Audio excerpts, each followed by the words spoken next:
Okay. Hello.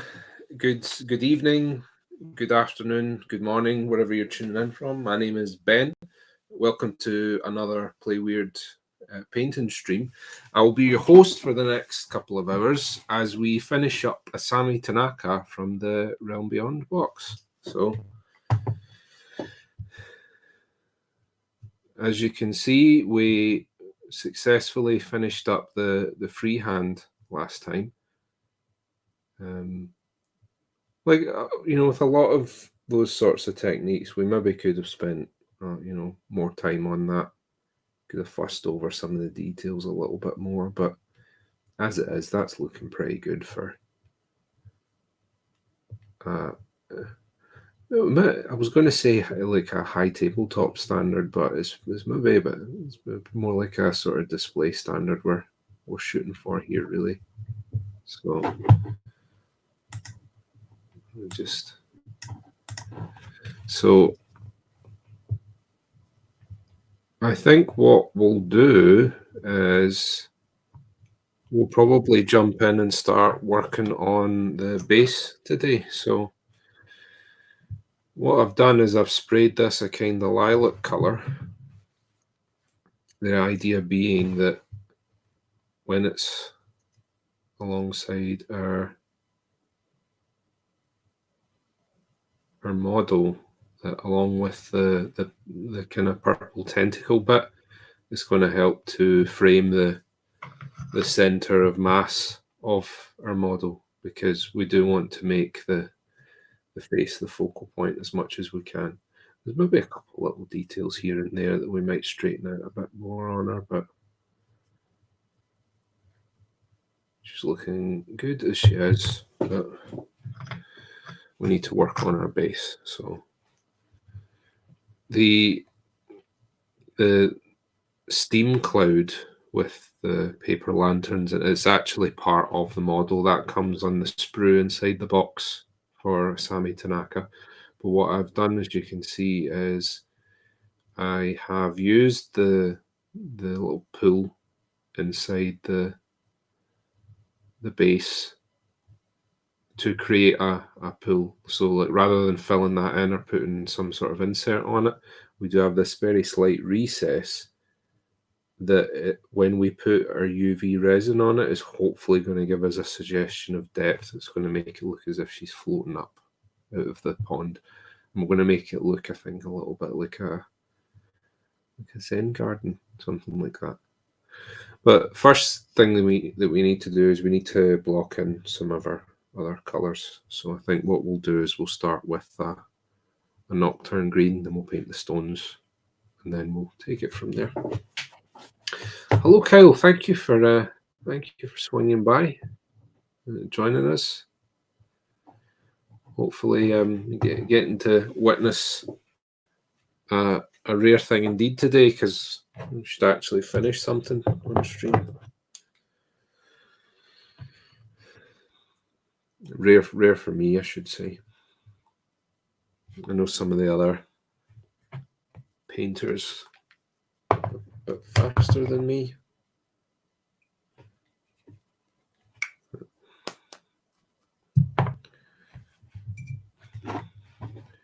So nocturne green, I'm just going to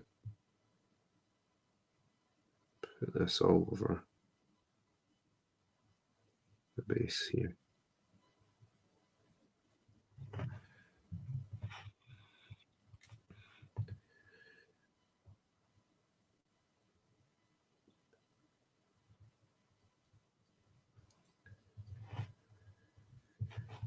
It's so because it's a pond, the water is largely stagnant. So I'm going to try and build up these sort of algae-like colors.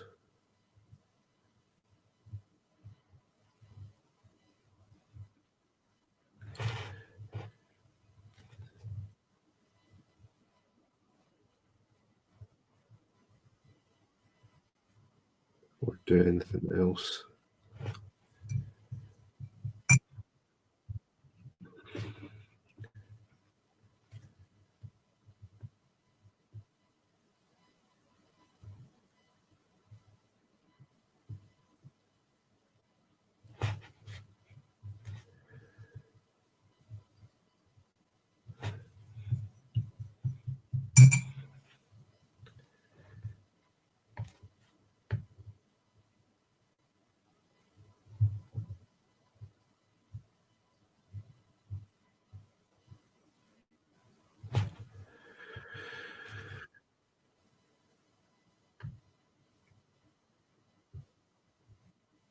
So because this is a master model, you really want to get her looking fancy.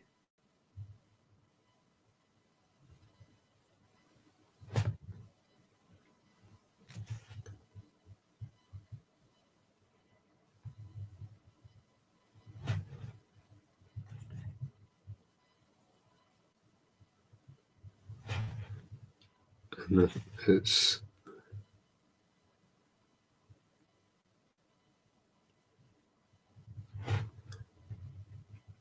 it's quite easy, I think, to overdo your bases a little. One of these things when it comes to your miniature that they really can make or break a model.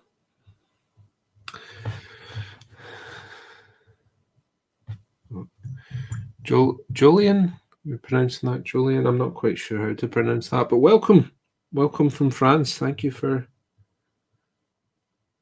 joining us. So I'm currently making a base for this young lady, Asami Tanaka. So hoping to finish her up today. It's the plan.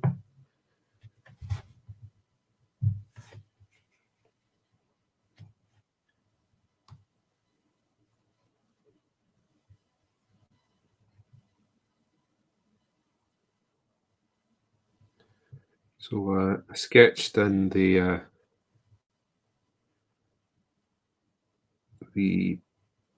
lilac colours using my airbrush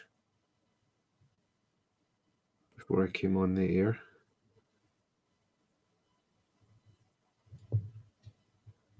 And I'm just blocking in some of those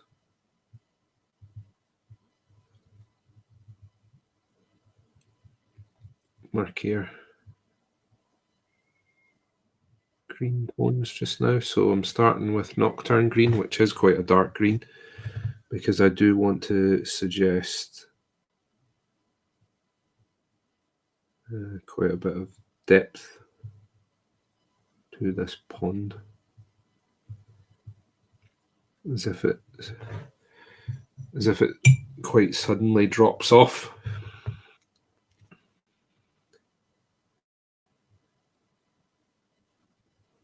But like the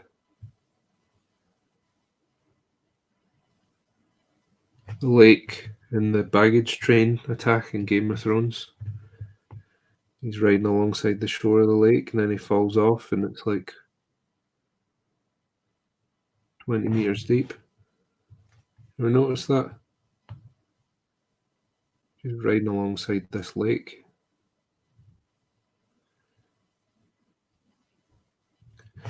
I suppose you probably do get bodies of water like that, but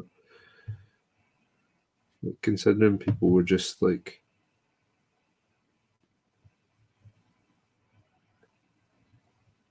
fighting along the shore moments before he just disappears seemingly to his death, because I think that was one of the big cliffhangers, wasn't it? But this is why suggestion of depth, you want to consider the gradient, right? We don't want to just go from dark green to light green. It's going to be going to work up to it, right? And get a bit of a blend going.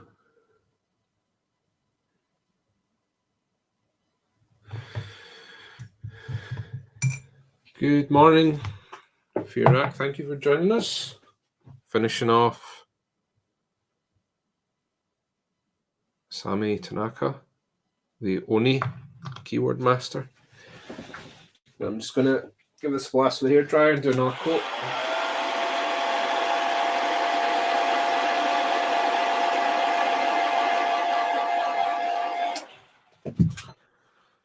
So, little patch in places still.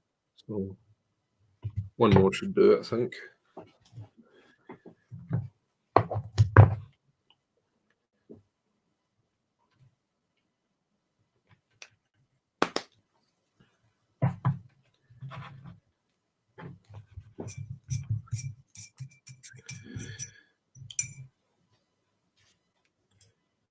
So what are you up to today, Jolly-Ann and Fiarach? Any plans? You working? You painting along? What's on the agenda? I'm actually coming to the end of my working day when I do these streams. As you maybe heard from my accent, I am based in Scotland, and currently it is 4:45 in the late afternoon. I have been painting bits and pieces for most of the day. Yeah, this is the mist, smoke, miasma, whatever you want to call it. So I sketched this in with my airbrush, because obviously if you start putting things like edge highlights on that, it just doesn't look right. So we want it to look soft and almost slightly shapeless. Um, so I think I'll paint in the lanterns, of course, and that's going to alter the appearance of it quite a bit. But I think the colours as you see them there, I'm not going to do much more to that.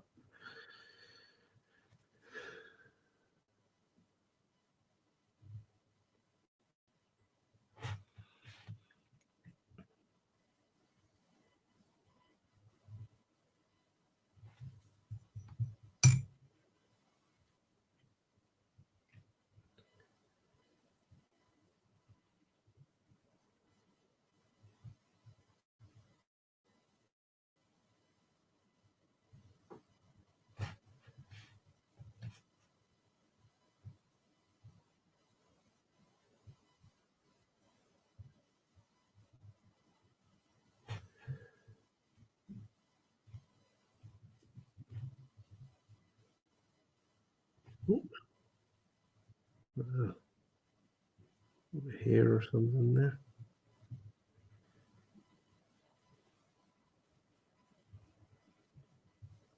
Feels like this brush might be getting retired fairly soon.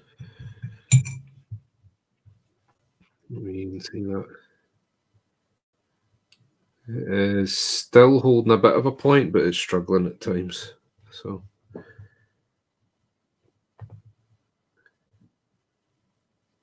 seem to be getting about 2 or 3 weeks out of a brush at the moment.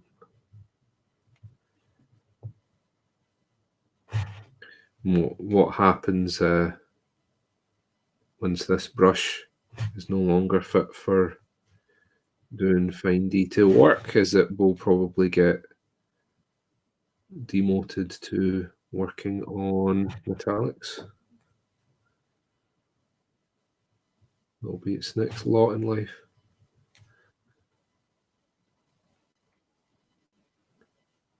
Because I don't use the same brushes for metallics as I do for working on other paints, because you end up with little flecks of metal and with all your other stuff, and it's not good.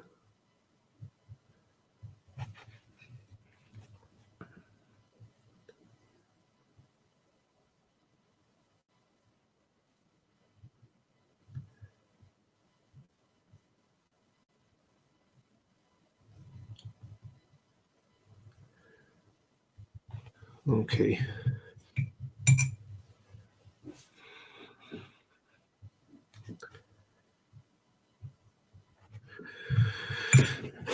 Now let's do the stone colour.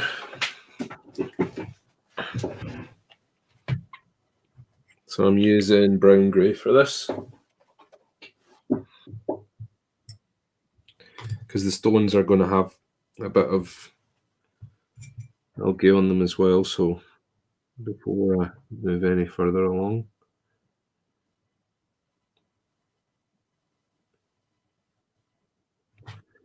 Let me get those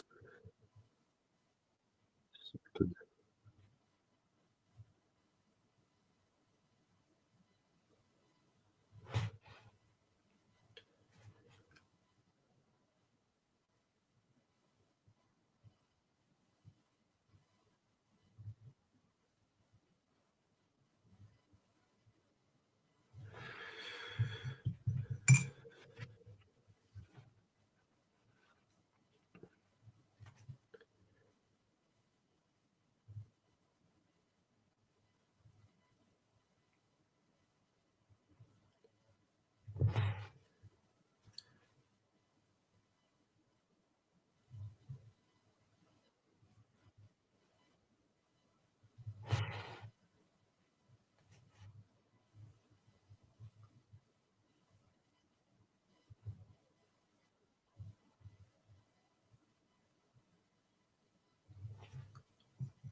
So the little stones that you see here, I just sculpt them using a bit of milliput. Just roll them into different shapes.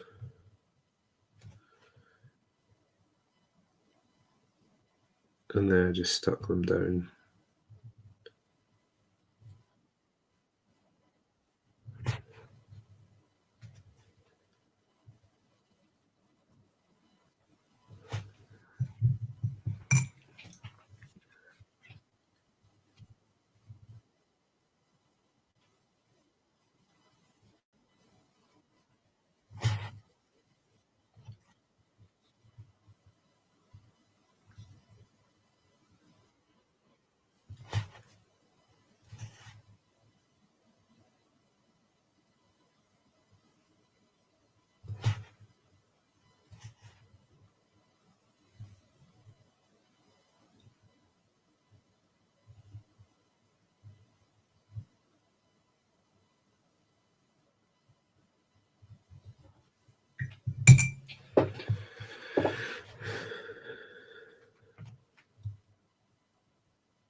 Make sure that there's no lilac visible in those stones. Get that looking nice and natural. Because if we're putting UV resin on, we're going to get a lot of reflection in that anyway. So we want these to look as convincing as possible.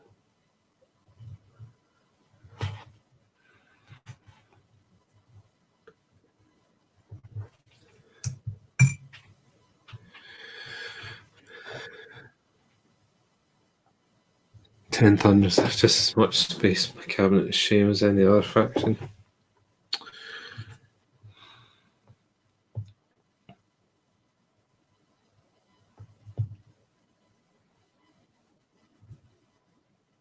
At least you've got a cabinet of shame. At least you're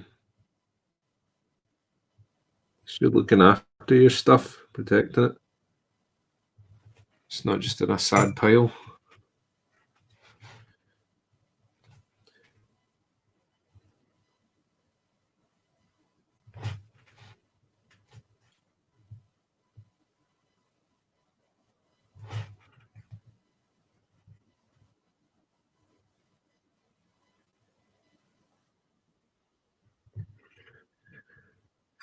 Oh, I beg your pardon, pile of possibilities. I've also heard pile of potential.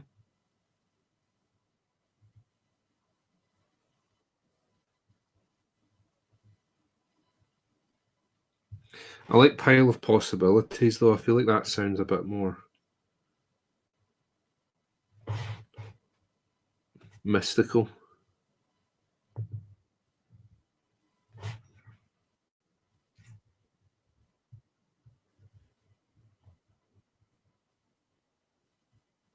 Potential, I think, makes it sound like an equation that's needing solved or something like that.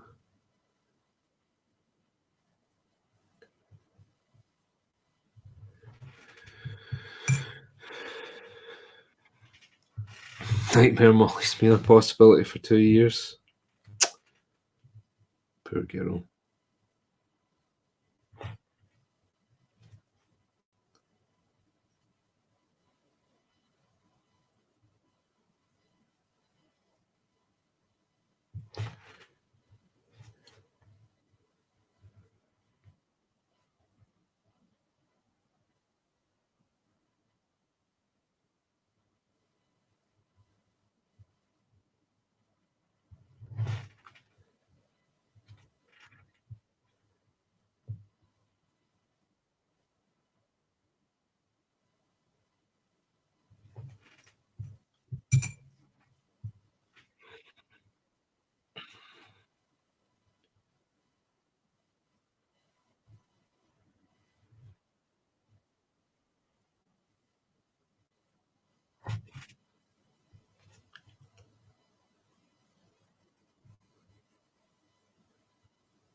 Is Nightmare Molly's the pirate one, right?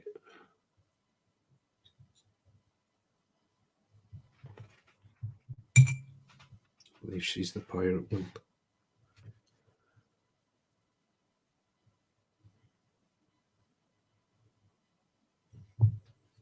You are. There we go.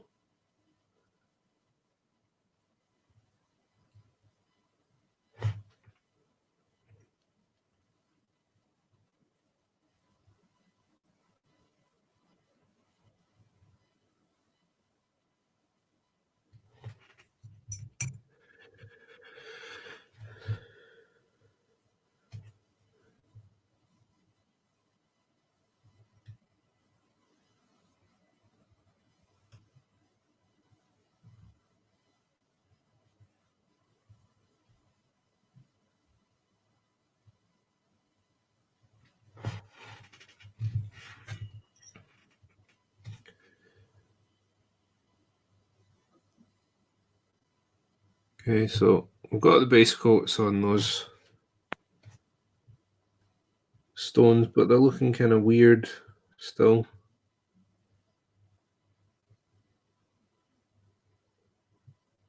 We are going to shade things and integrate them into their environment a little bit more. So,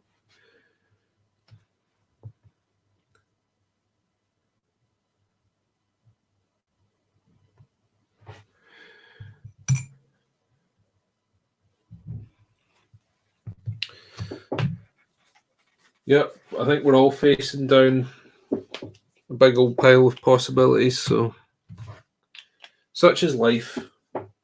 There's always work needing done, isn't there? What I do is,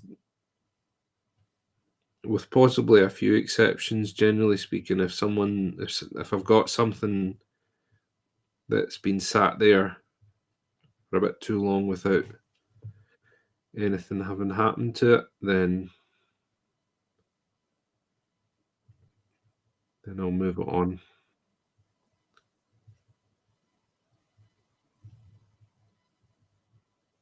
I've got some bits and pieces that I've kept. But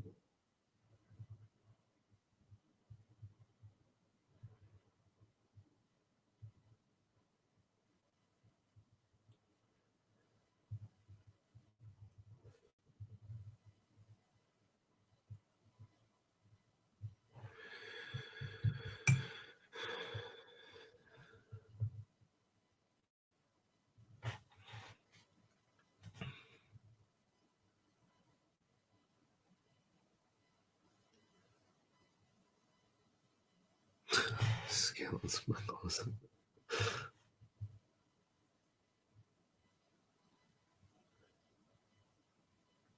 I've got some skeletons in my cabinet. Don't know about closet.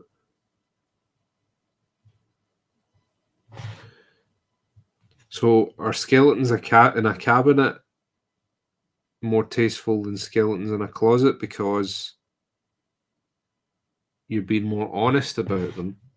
Or are they more distasteful because you have the effrontery to have them on display? And perhaps you should be more ashamed and should have them in a closet. What do you guys think?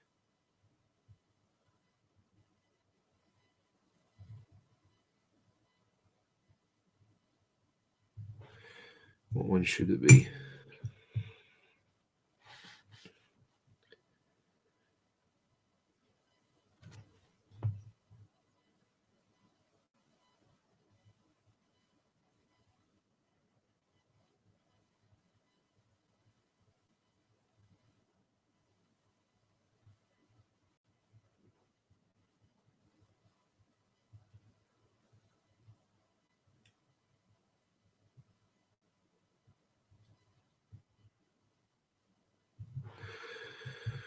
So I'm just doing a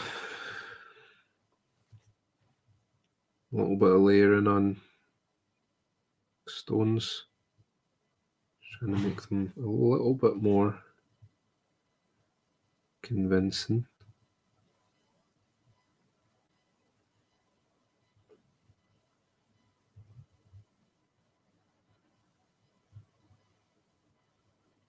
So it's a mix of rainy grey and brown grey I'm using for that.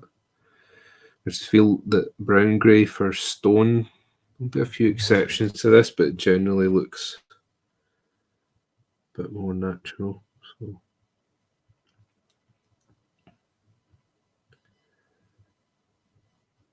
I'll do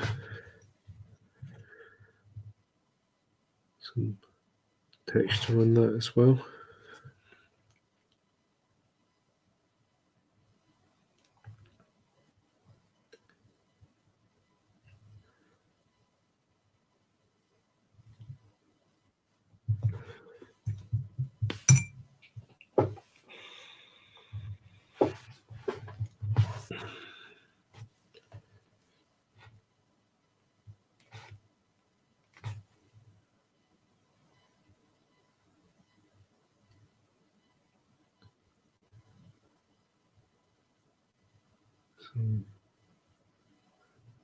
Some roughness on it, a bit of texture, make it look a bit more stone-like, a little bit more convincing. Okay.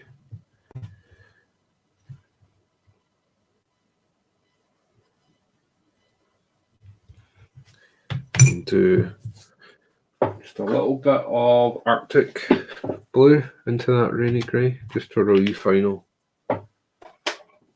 stipple.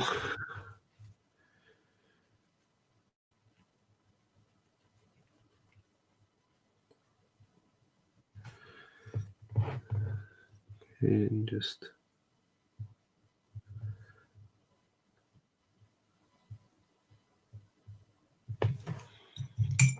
actually switch to, I've got a beat up brush just off to the side here.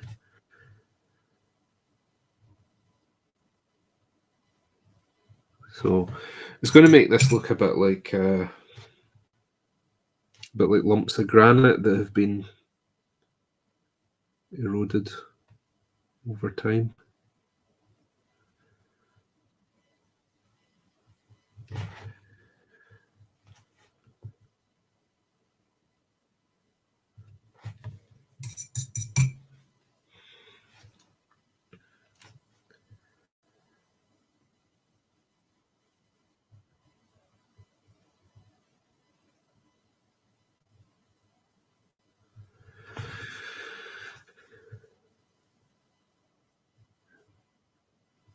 Just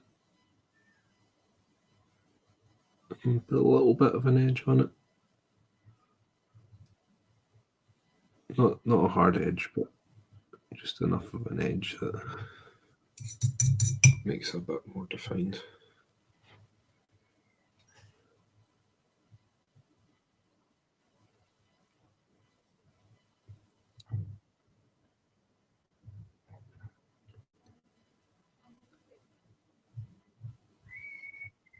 I apologise for the screaming. You can hear that? That is my 2-year-old son. He's been very much enjoying the fact that there's not a lot that mum and dad can do if he decides to start screaming at the top of his lungs.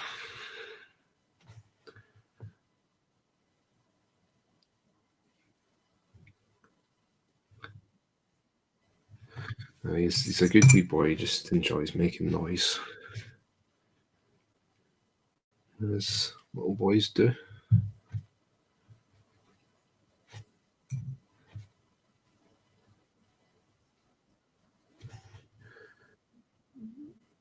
And then just it was a bit much there. Just a little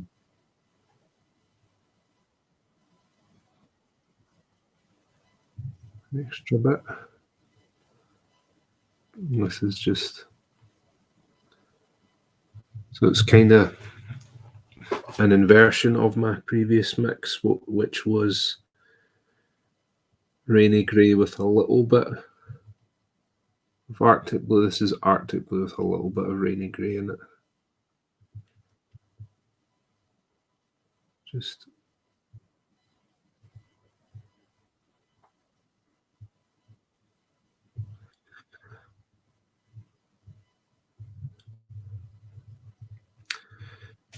good evening, Futura Maniac, and thank you for joining us. I'm just in the process of finishing off Asami Tanaka. So doing a little bit of work on a base for here.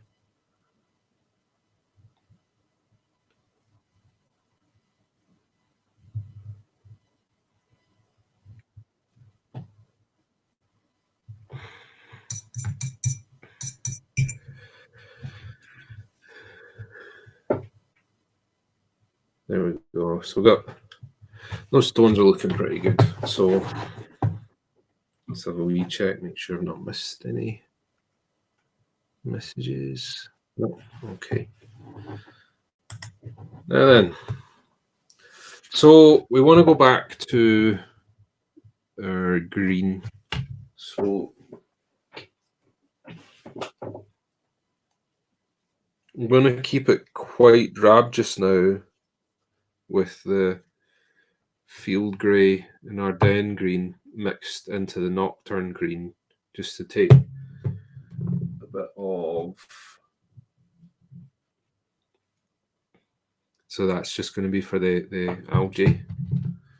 Then what I'll do is I'll add a little bit of Sherwood green into that, but that's very bright, so I will be mixing it in with the other ones because I don't want people's attention snapping down to that base. So I think if we keep it mainly quite drab, it's going to yield the effect that we're going for. So first things first, bit of nocturne green on the palette.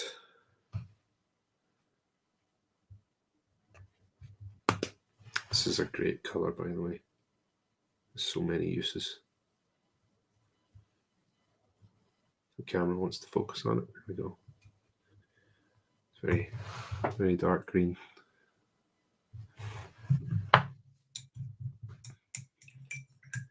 It's a bit like Incubi Darkness, but with less blue in it.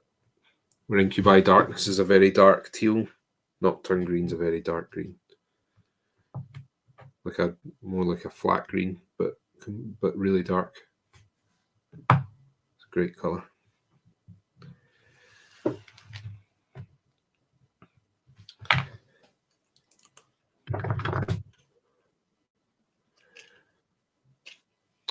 So what's on the agenda today, Futura Maniac? Are you working, or you doing some painting yourself? What's the plan?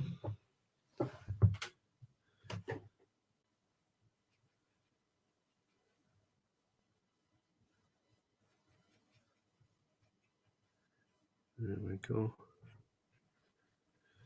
So what I'm going to do with this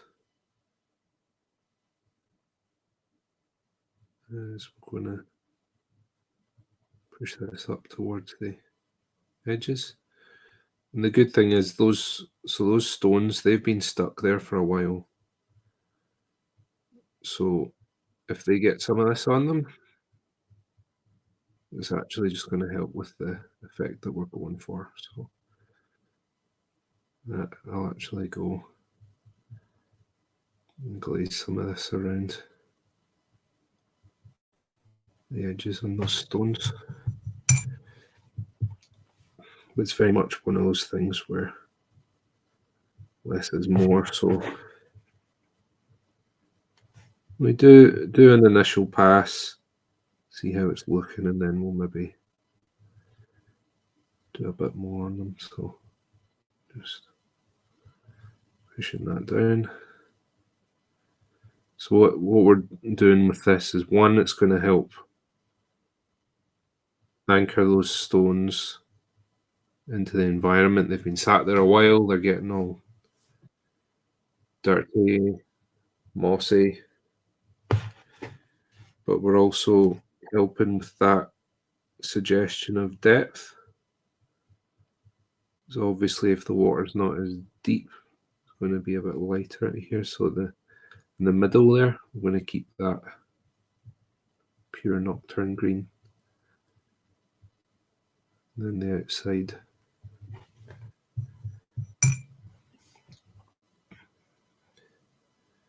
do you know that the folks who like our stream are some of the smartest, best looking folks out there?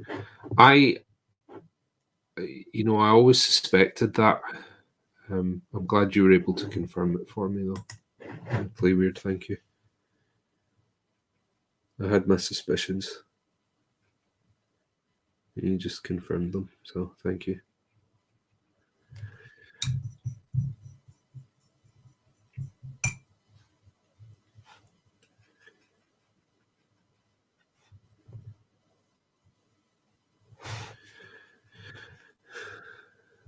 This kind of painting's quite fun because after you've been super neat with painting your figure, you get to be a little bit messy, which is always nice.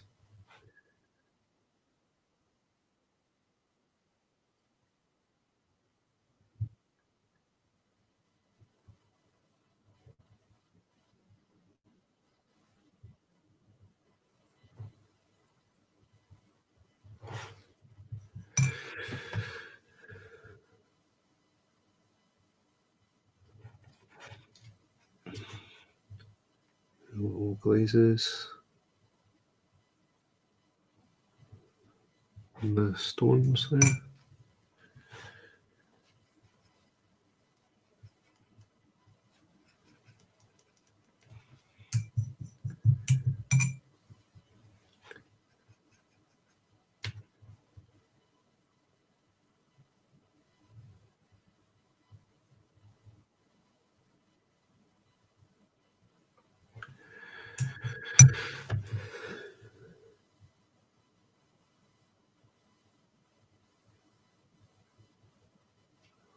Just again, just glazing some green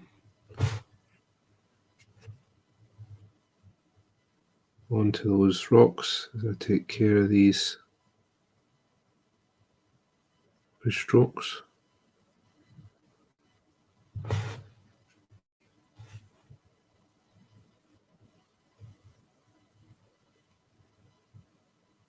So all part of the environment now.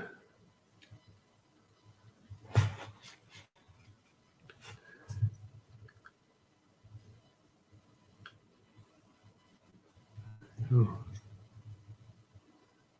little bit more there.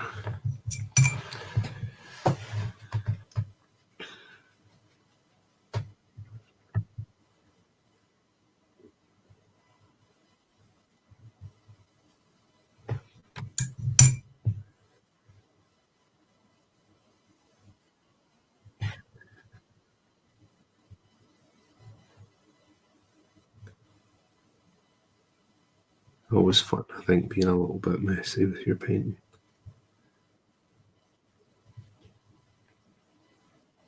Get some, you can end up some quite cool effects when you're not being as precious with how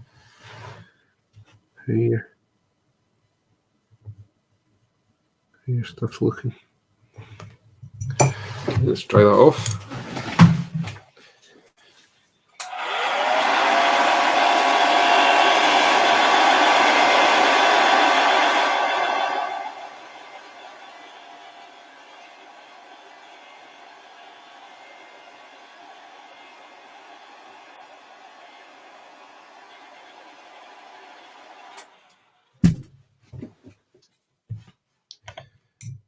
Now we're going to use some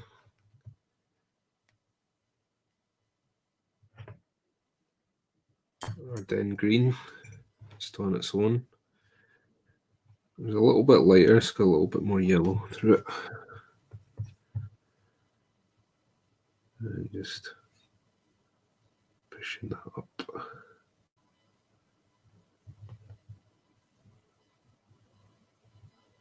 So you can see we're starting to get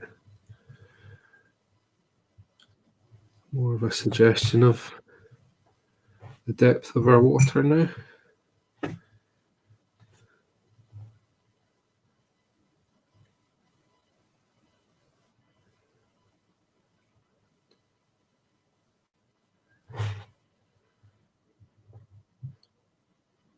It's just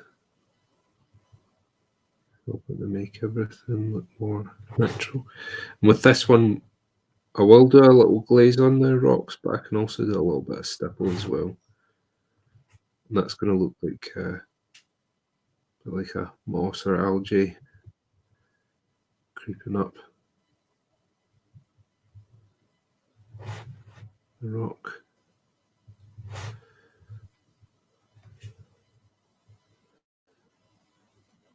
Around there. I actually think like a whole bunch of Ten Thunders based like this would look amazing, wouldn't they? Do them all like they're emerging from the waters of a Zen garden.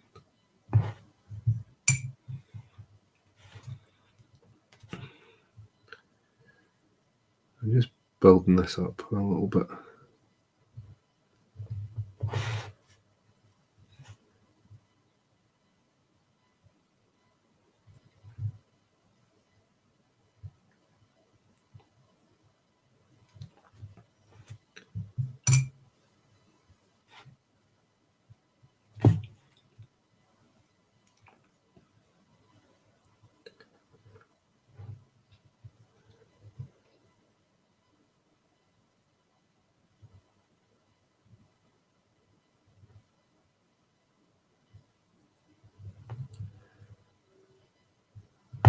A little bit of nuance. Dab a bit on there. And a little bit in there. Let's get some in there. Spread the love.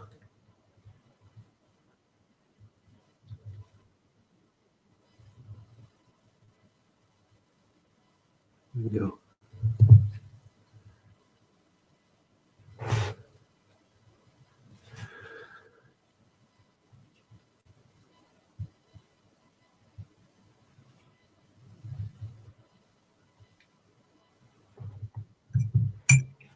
Let's see how we're looking.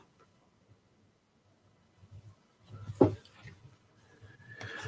we're definitely getting somewhere.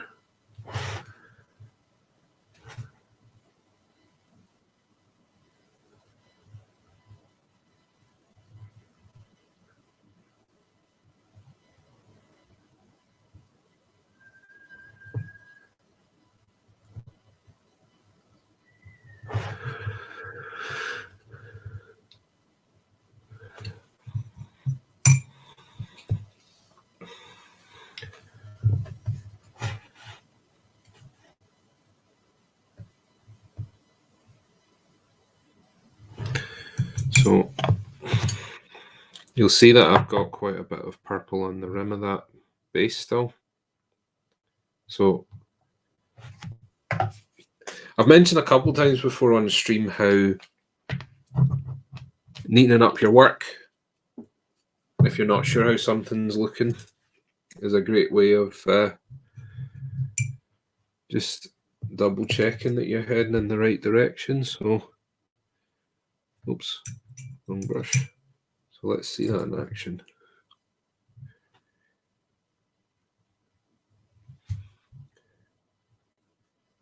A bit more water.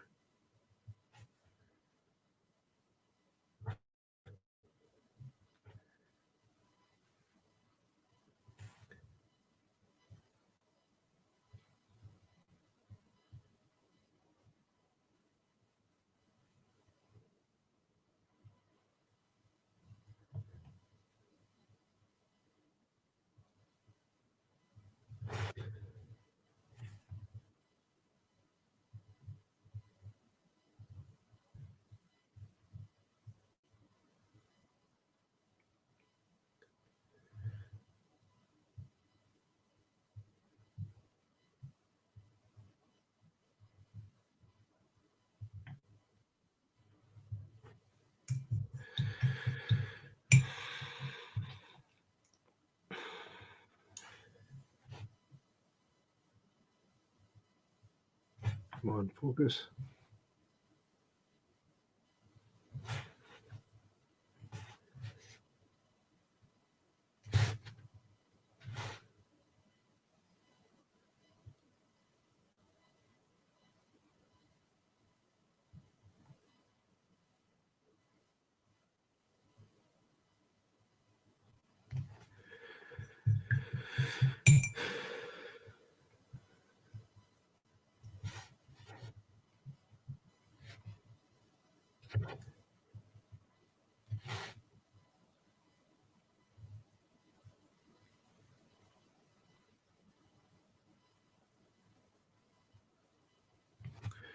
Okay, I'll quickly hit that with a hairdryer.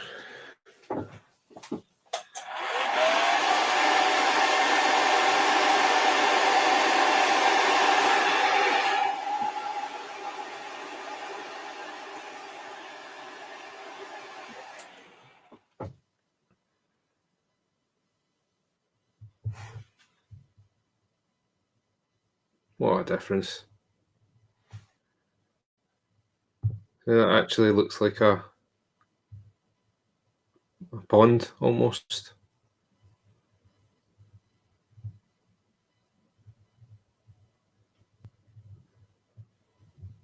I'm just neaten it up a bit more with another pass with the black.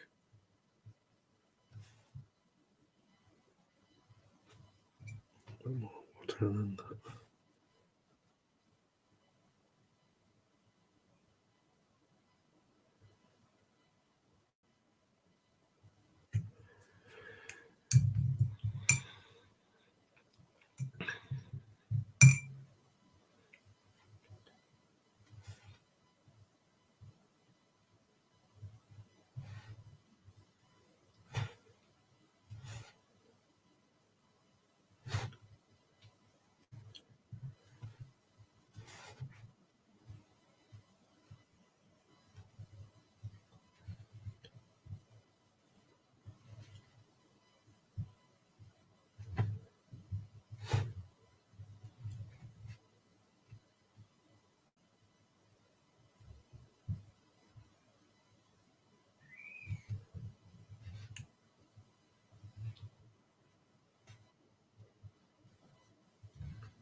Okay.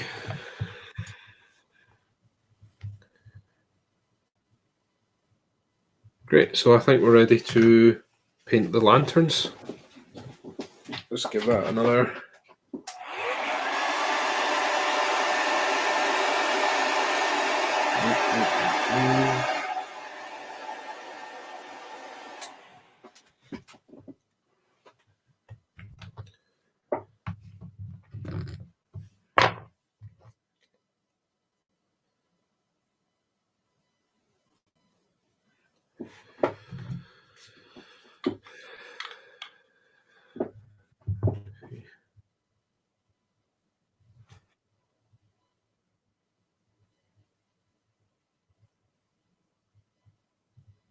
So the lanterns, from what I remember from the artwork, let's quickly pull some of it up. I think, yeah. So they're like a glowing yellow, like a pale yellow, with red tassels on them. So let's block those colours in and see how that's looking.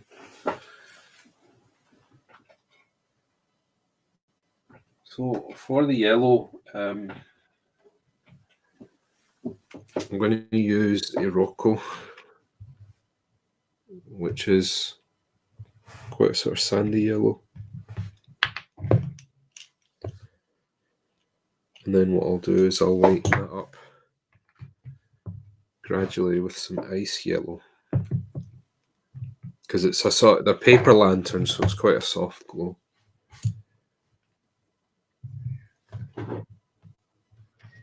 Getting that.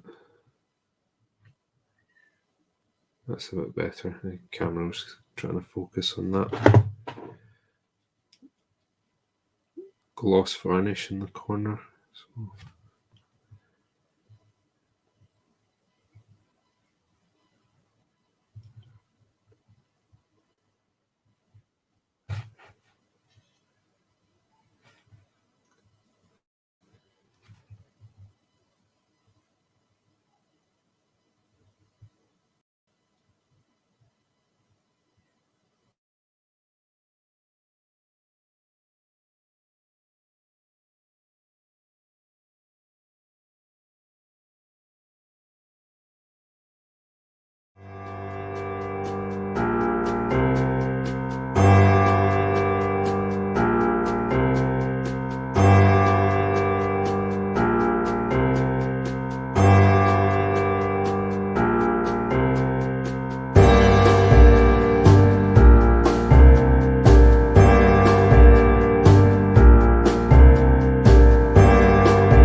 guys. A little bit of a technical hitch with some technologies, but we are back. So we are painting lanterns. How lovely.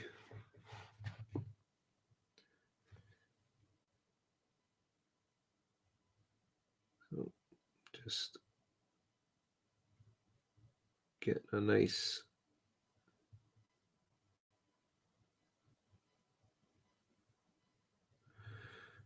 base coat down on these guys.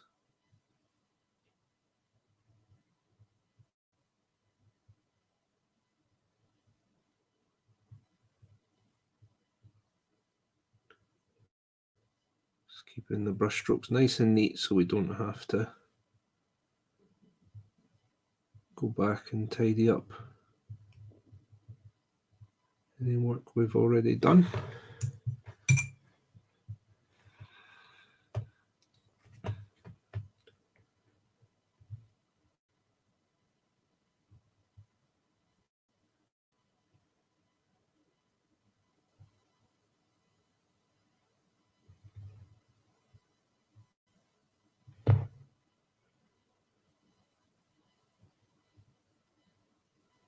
Just like that. Oops, knocking my paints over.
Go.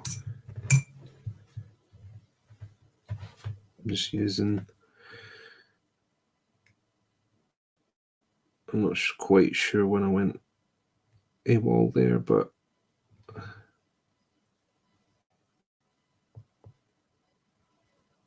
using a color called Iroko from the Scale 75 range for this. It's something I use as a base color for parchment and things like that a lot. And it's obviously a nice fit for what we're doing here because doing paper lanterns.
So to that mix, I'll chuck in some ice yellow.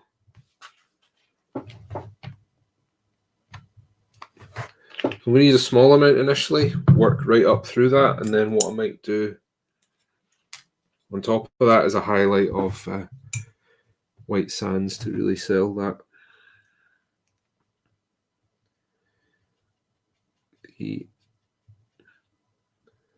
glow of my lanterns.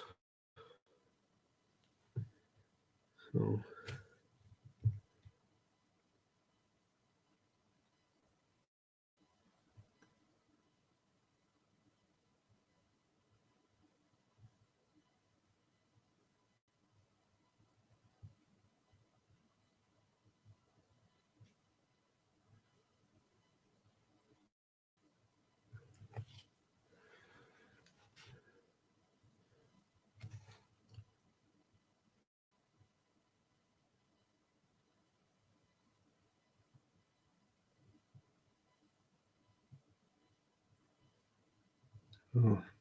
I'm leaving some of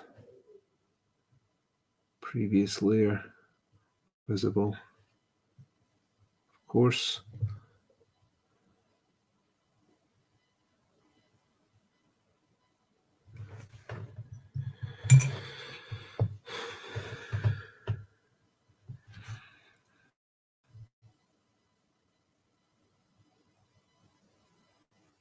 And then what I'm going to do is I'm going to go in and in and in, and that's going to create the impression of the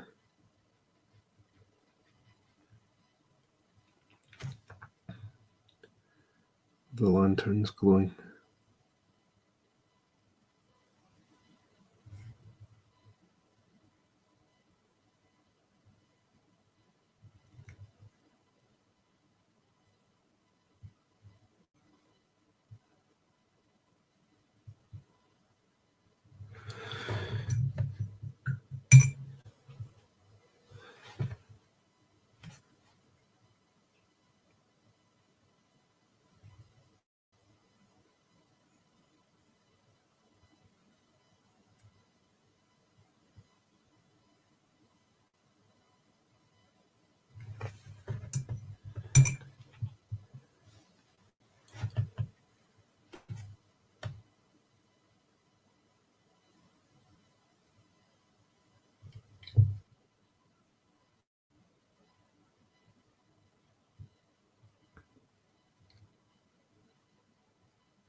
Just blend those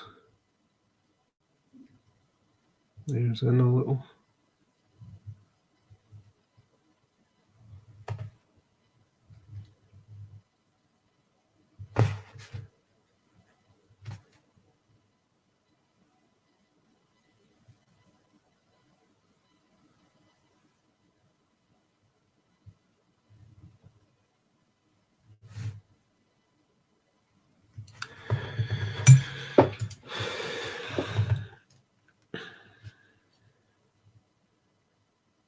And then what we'll do is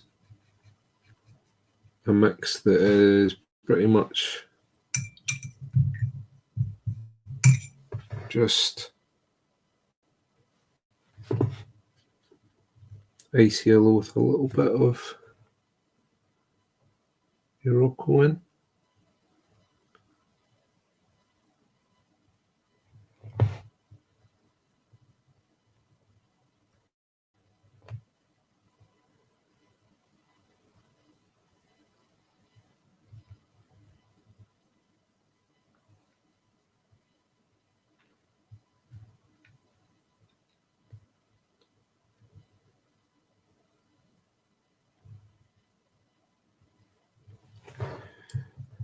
So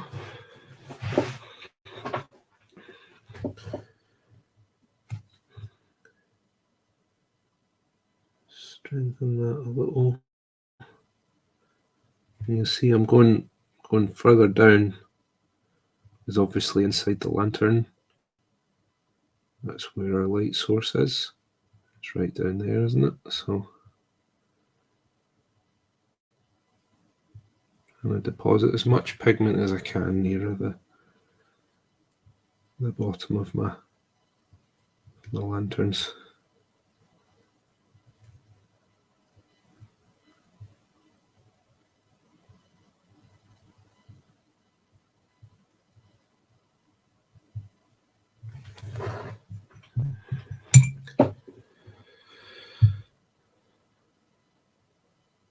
So, and then we'll go some pure nice yellow.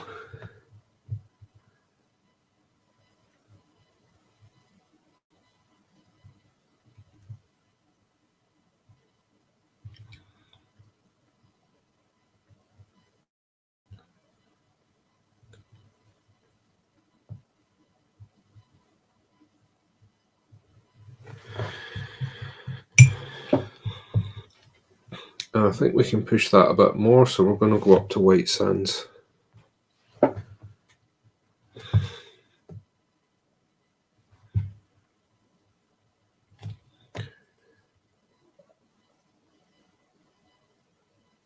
Just do a bit more on the tops there.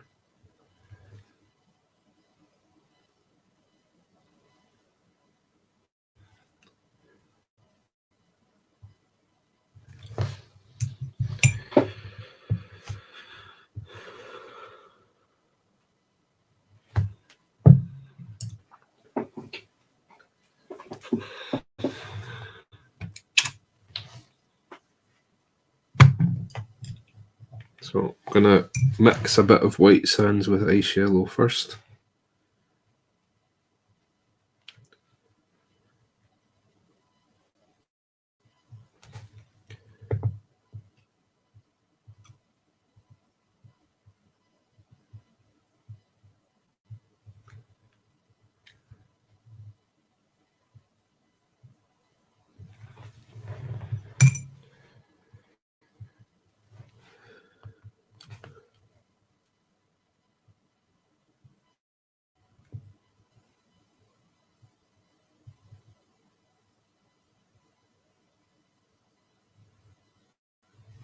Just like that.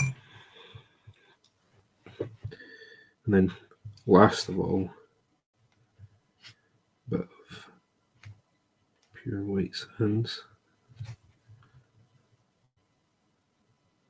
Just right in at the source there.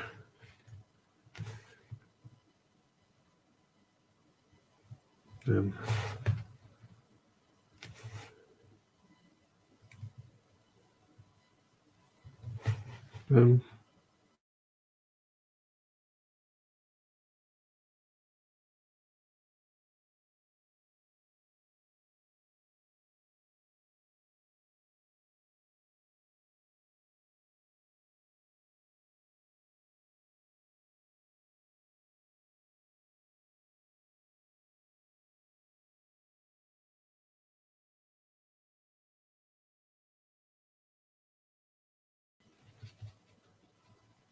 do a bit of a glaze over this. So I'm mixing some Uroko and ice yellow.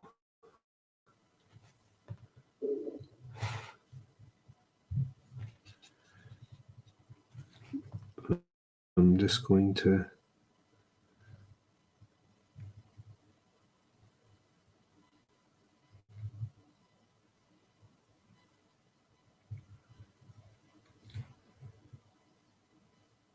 help pull all my colours together.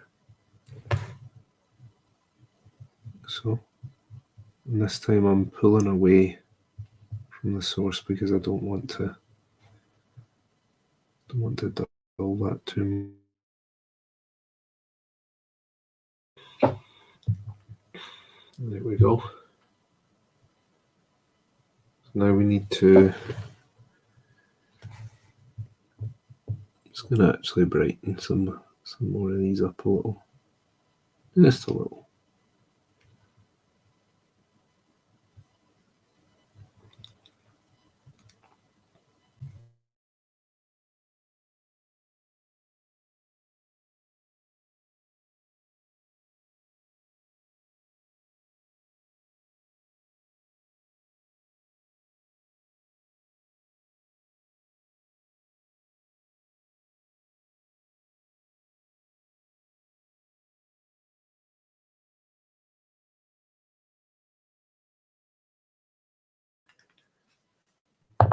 Contrast a bit too much with what I'm trying to do here, so we'll split the difference and we'll make them burgundy. So it's going to harmonize a bit better with the purples that we have.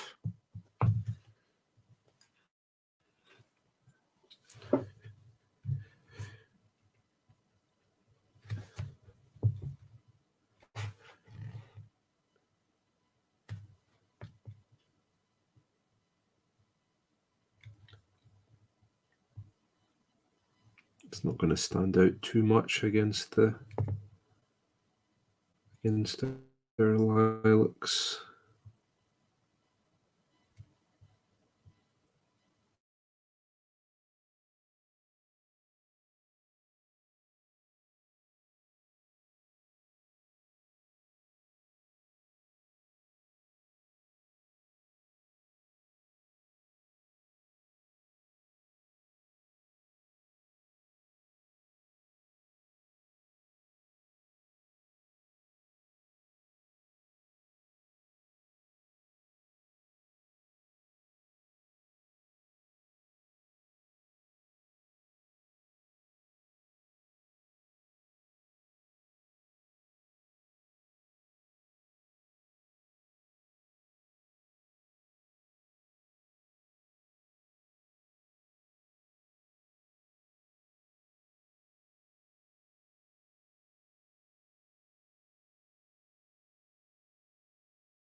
ribbons or tassels, whatever you want to call them.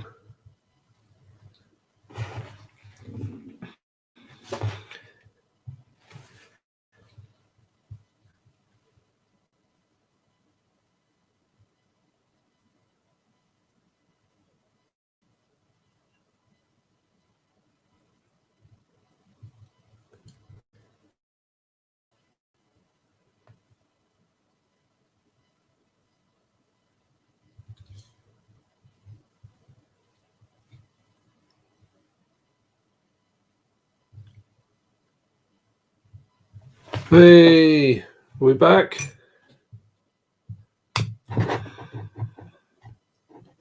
Hey, Facecam's back.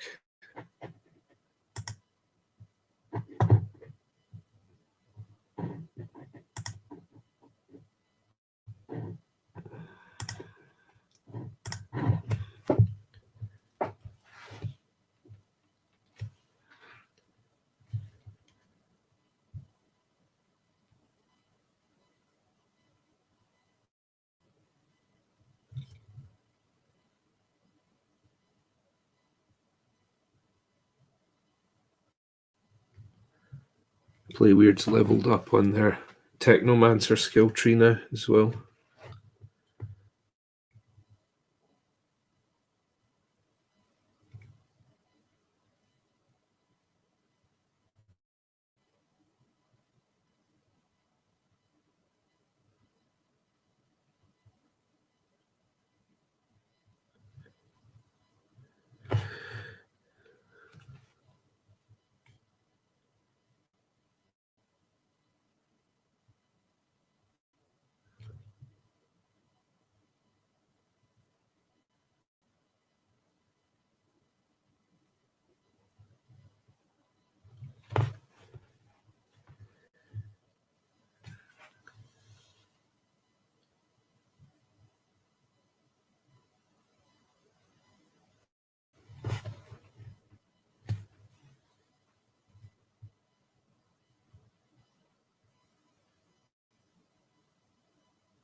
Go. We're nearly there with our ribbons.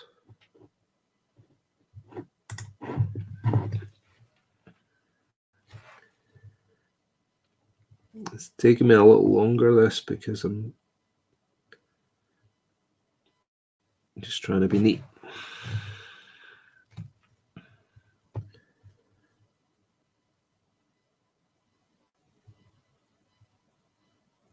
I made a little mistake. How quick I can rub it out, though.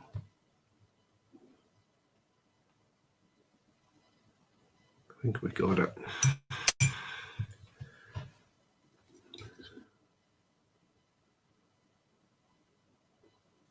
There we go.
Okay.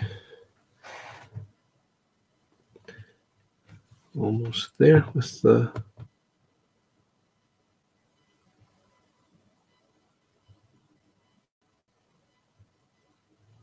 burgundy.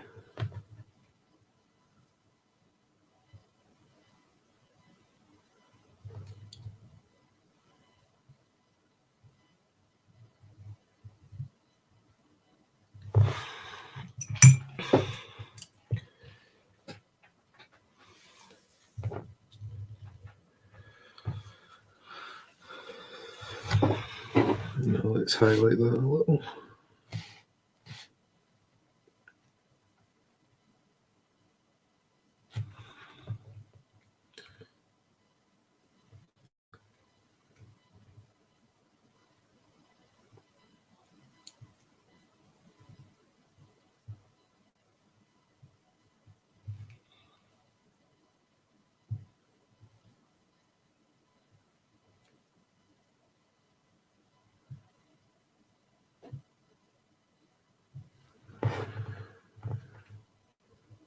So this is just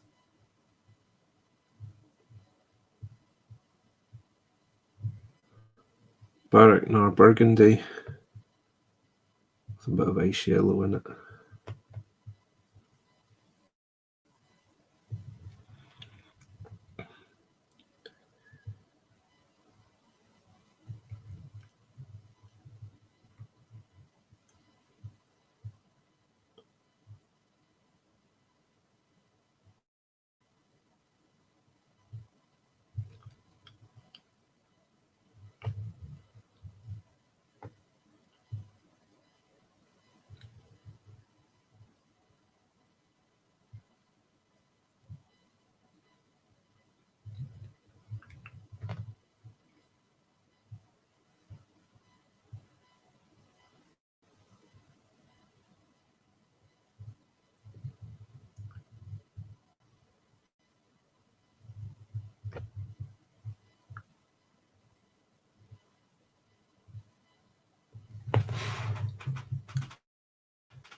Okay, and add a bit more ice yellow to that. And just push those highlights a little out there.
Okay.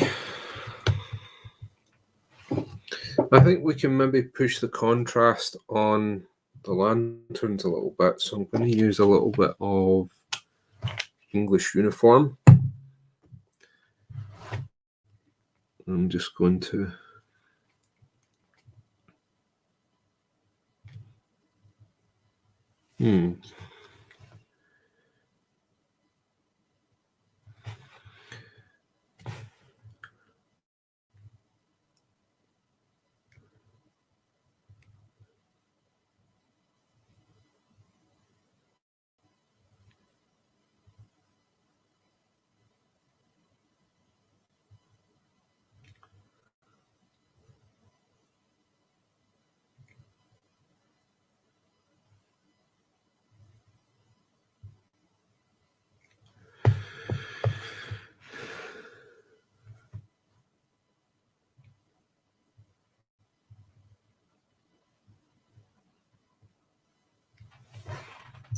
a good little thing to remember when you're doing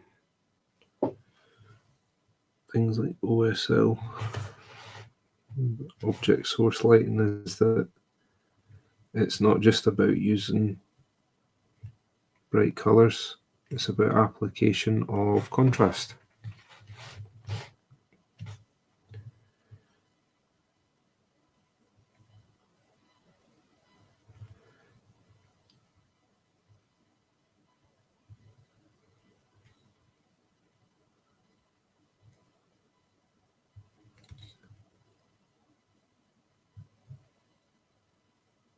A lot of people make the mistake of thinking that you need to use like fluorescent paints and things like that in order to convey object source lighting, but that's just not true.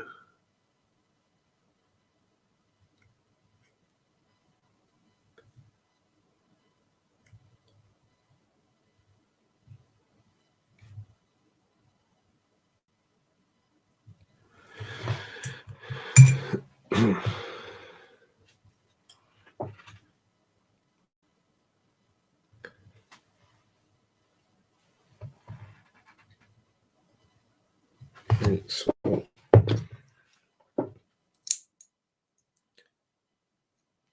get this lady off of her base. We can see how she's going to look.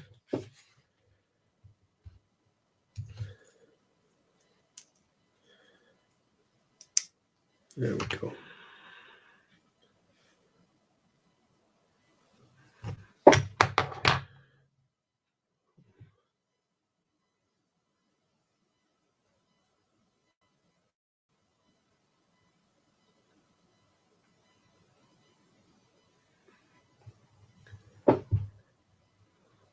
So that's how she's going to look when she's all done, hopefully.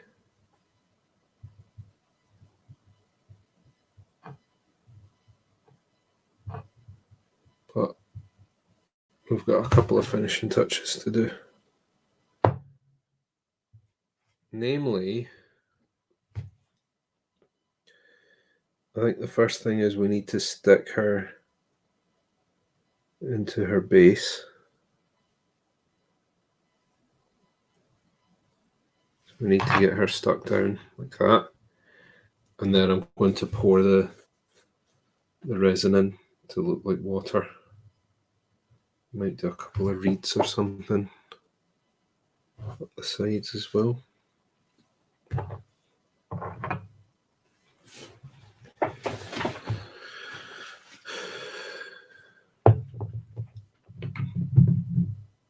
So I've got this glue here. All the time I use this for sticking miniatures to bases because it doesn't leave a residue. To be honest, I actually think that this is this. And that's just been repackaged and sold to hobbyists at a premium.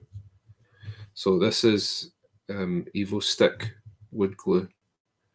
I don't know if you get this internationally, but you can. But yeah, you can see there, look, it dries clear. So I think that this is the same thing. So you can actually use this for filling as well on models if you've got small gaps.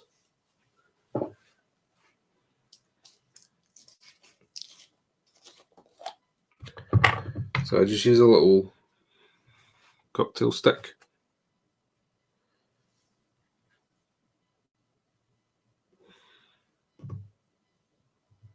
And I'm just going to apply some to her feet. A little blob. Now, if I wasn't doing the resin water effect on this, what I would probably do is I would have an additional point of contact with the mist, but because I'm going to be doing the resin and the resin itself can act as an adhesive. I'm just going to, this is really just going to be there to hold her in place for me while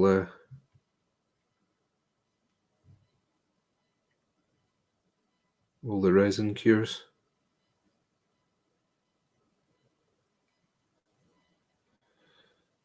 So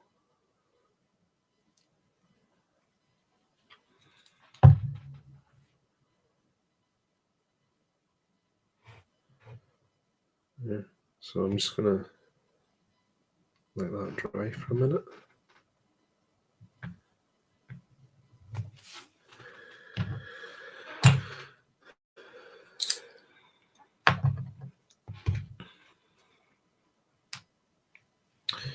And while that's drying, I'm going to nip away just for 2 minutes, play Wyrd, if that's okay. And hopefully when we come back, we can pour in the resin, do some other fun stuff. Cool.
Okie doke.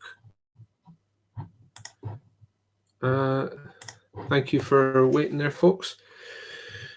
So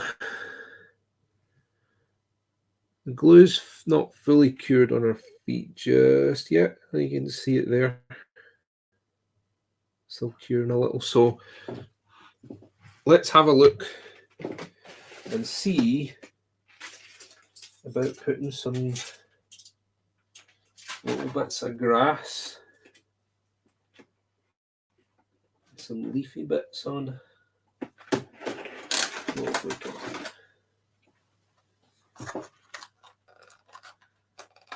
So if you want to be really nerdy about this, something to bear in mind is that a traditional Japanese Zen garden doesn't actually have any grass in it. It's all moss, if they do have anything. But I don't think anyone's going to notice if we put grass in it. So I do have, just off camera, you guys can't see it, I've got a drawer that's just full of tufts and things. But I've got this great stuff here. So this is just a roll of plastic with moss pads on it. And these are great. So I think we'll maybe put like 1 or 2 just around the edges. And I'll just use that same glue again to do this. Just some small ones, just to accent the base a little. Sorry, something stuck to my hand there.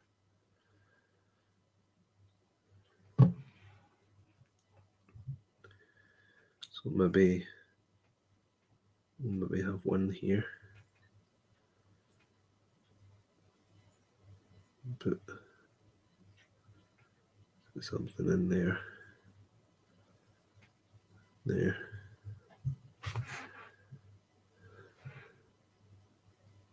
One there. We can have them creeping over the base a little. Break the wall.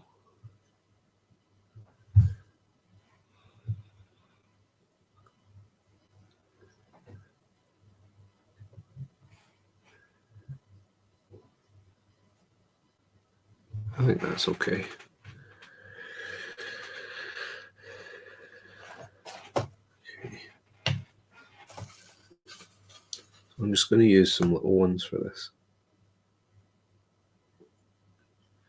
Some people will use the like tweezers. Sometimes you just can't go wrong with a knife though. Some of these are really small.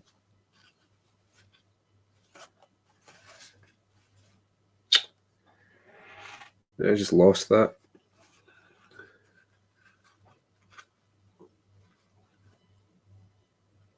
Okay.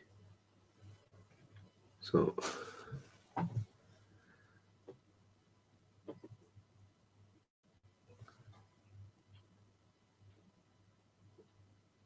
oh, come on. There we go.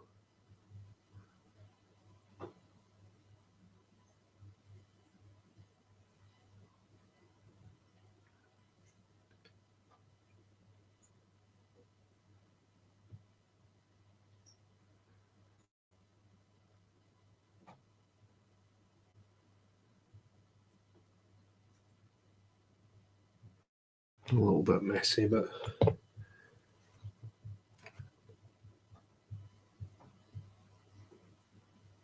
it's on there. No, it's not. Wrong way up, that's why.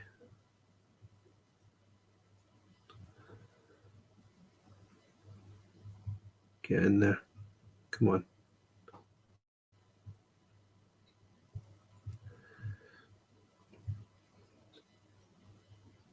That red crap out of there. Oh, let's paint that. There we go. A little bit of moss. Let's get some more on there. Some of these moss pads are huge. Like, I think you probably only really use some of them for terrain or like larger scale things.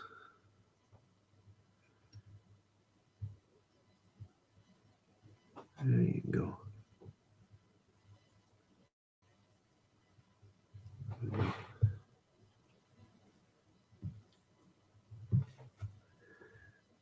That'll dry clear, so we can either paint over that or we don't need to worry about it though.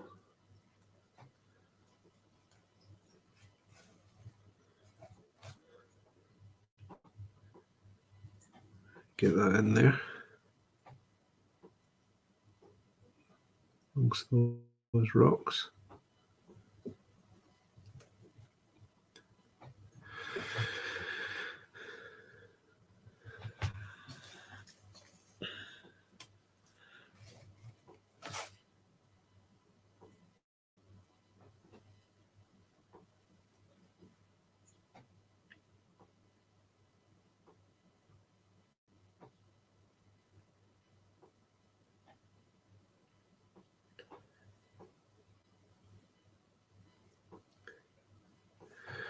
Got a big long bit of grass stuck right in that. Where do you get that? You can usually cut it with your knife. Get out of here.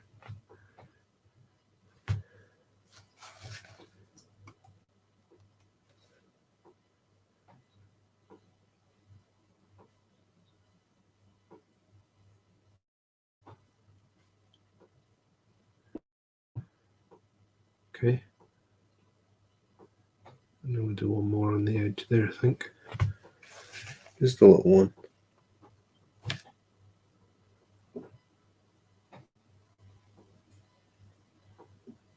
Like that. There. Just wipe away some of that excess glue.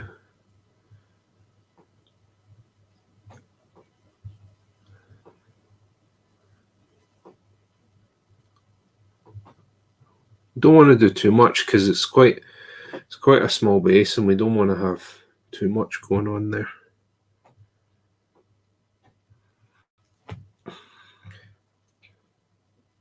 So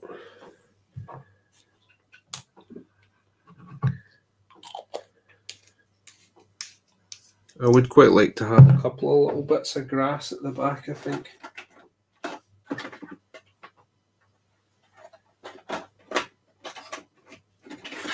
So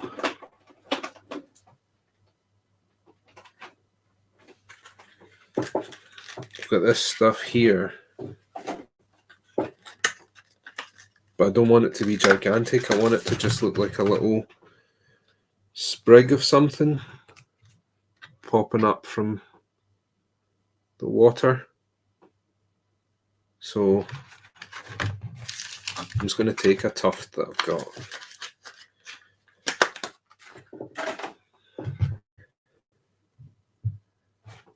And look at the size of that. You see that? A big crazy long bit there.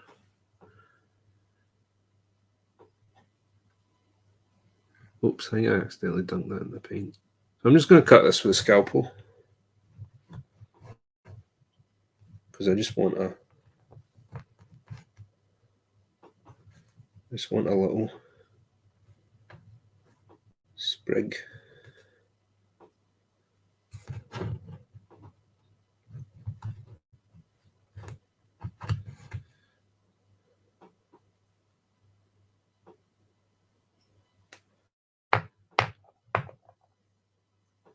I'm going to just set this right at the back of the base.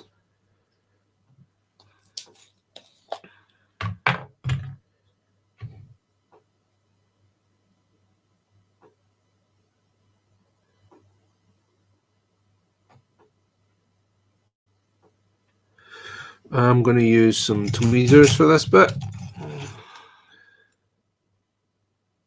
So just pinching it like that.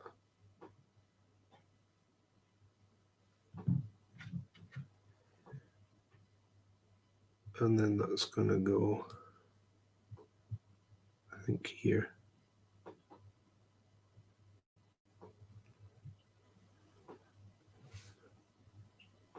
Just right at the back there. So it's going to, it accents the piece nicely without taking away from it too much. Yeah. So it's something worth remembering is that it's always worthwhile cutting your grass to shape, and like you can even get like a tiny pair of like mustache scissors and just trim that a bit. So I've done that before. Get it in the shape you want.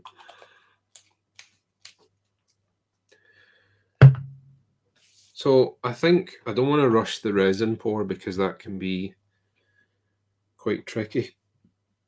But what I'll do is I will pour the resin and I will get some pictures of her up for you guys.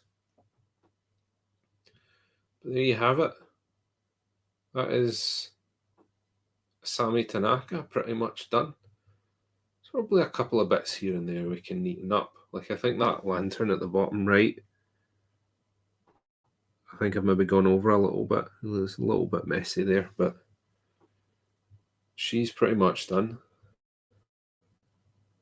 And I think we did a nice job with our base as well. Just need to pour that resin to finish it up. But that is going to be for this week, guys. So I think we've painted Lady Yumi and we've painted Asami Tanaka. So I think, although I do still have the Dreamer to paint from Realm Beyond, I think I'm going to move on to something else for a little bit. So I think, I'll just put this moss away, back into the foliage drawer. So I think I do still have the Dreamer left to complete that box, but I do want to take a little bit of a break. So I think what we'll do is we will paint in the next week. We should get this guy done in a session. So that'll all be us. We'll have a pair of hopeful prospects for the Explorer Society.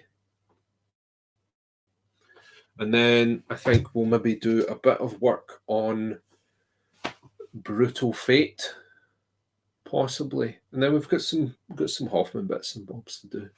Anyway, that is me for this evening.